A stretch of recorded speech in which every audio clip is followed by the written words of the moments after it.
It is also hard to explain why there was silence in the face of President Zelaya's earlier unconstitutional actions, especially the events that appears to have precipitated his ousting.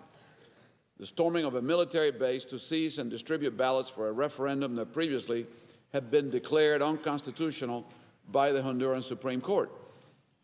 A fundamental tenet of democracy is the separation of powers. You've got a president in the executive branch, and then you have a judicial branch of government, a co-equal and separate branch, and that branch of government told the president that the referendum he was seeking to have to extend his rule beyond the constitutional term was illegal, should not be done.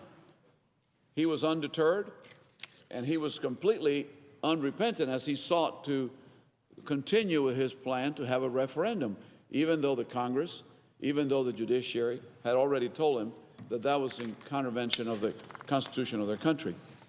So let's hope that President Arias from Costa Rica will be able to lead a mediation effort that will bring together all the disparate groups, that there can be a free and fair election, and that there can be a resolution to this crisis of democracy.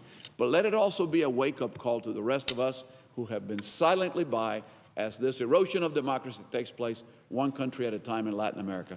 We ought to say enough is enough. Let's stand for the rule of law. Let's stand for democracy, not only on Election Day, but each and every day thereafter as we seek leaders that not only are elected democratically, but governed democratically.